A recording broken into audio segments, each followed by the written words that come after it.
आगे हम बढ़ते हैं अपने डिस्कशन में मिड कैप शेयरों की तरफ। और यहाँ पे हमारे पास जिस तरह से निफ्टी में दिखा कि भाई गुरुवार को बहुत अच्छी चाल रही और शुक्रवार को थोड़ा सा एक ठंडापन रहा, मतलब कहीं पर रुके जा करके।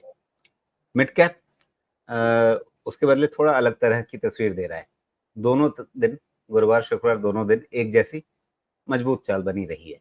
तो क्या मिड कैप आपको ज्यादा बेहतर संकेत दे रहा है इस चाल के आगे बढ़ने के?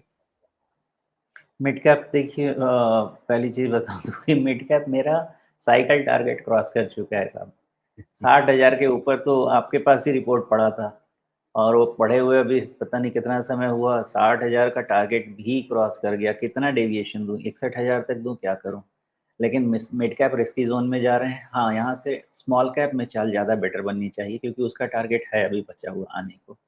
लेकिन मिड कैप का तो साइकिल पहुँच गया। साइकिल टारगेट थोड़े बहुत डिविएशंस हो सकते हैं, इतना भी तो क्या परफेक्ट जा पाऊँगा मैं। थोड़े बहुत डिविएशन हो सकते हैं, लेकिन ये अब रिस्क ज़ोन वाला मिड कैप का है। और देखिए साइकिल टारगेट, मैं ये नहीं कह रहा कि पूरे जीवन के लिए साइकिल गया, इसके बाद एक और आएगा। मेरे हिसाब से इसके बाद फाइनल वाला आएगा, जो ये पूरा डिकेड वाला बचा हुआ है। अभी 2024 में है ना हम, तो 2027-28 वाला अभी बचा हुआ है, वो आएगा। लेकिन एक जो मिड साइकिल था वो तो ऑलमोस्ट पहुंचता हुआ दिख रहा है।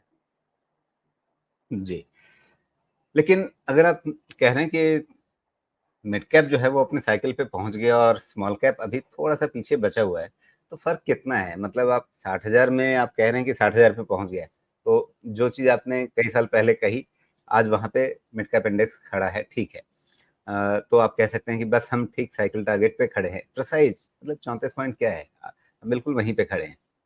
और आप स्मॉल कैप को भी देखिए तो 20,000 के इंडेक्स में अगर आप 19,505 पे खड़े हैं, तो आप ऑलमोस्ट उस टारगेट पे ही खड़े हैं ना। 500 पॉइंट का इधर उधर होना क्या है एक बड़े टारगेट में? नहीं, उसके ऊपर है। स्मॉल कैप 21-22 हज़ार के तरफ भी है, उतना इसमें अच्छा। डिवीजन है। लेकिन चूंकि ये ट्रेल करता है मिड कैप को, इसलिए पहले मिड कैप पहुंचेगा और उसके बाद ये पहुंच जाएगा। लेकिन स्मॉल कैप तो फटाफट पहुंच जाता है ना, 2-4 दिन काफ़ी होते हैं इसके लिए उतना भागते जाना। तो यही जी। सब थोड़े डरने जैसी बातें हैं। एक चीज़ और बताऊं कि साइकिल टारगेट ऐसा कोई आपके पास हार्ड एंड फास्ट नंबर नहीं है कि यहाँ पे बता दिया कि इसके बाद आ गया तो आ गया। कहने का मतलब ये है कि ये बहुत फाइन ट्यून किया हुआ लेवल है। अब इसके डिविएशंस हो सकते हैं 2-4-5% ऊपर नीचे, उससे इनकार नहीं करूंगा मैं। लेकिन यहाँ पे पहुंचने का मतलब ये है कि एक बहुत लंबा आउट परफॉर्मेंस, बहुत लंबा रन हो चुका है। कहीं न कहीं डीप करेक्शन मिड कैप और स्मॉल कैप का आस-पास है, कहीं न कहीं आस-पास है। आस-पास मतलब 2 दिन नहीं होता है, आस-पास मतलब 6 महीना भी हो सकता है, सताए, परेशान करे, जो पॉकेट्स नहीं चले हैं, वो पॉकेट्स चलें, ओवरऑल इंडेक्स में बहुत रिटर्न नहीं मिले। ये सब चीज़ चलता है और उसके बाद फिर कहीं एक आध दिन धड़ाम वाला करेक्शन आता है। उस फ़ेज़ में जाने के आस-पास हैं हम।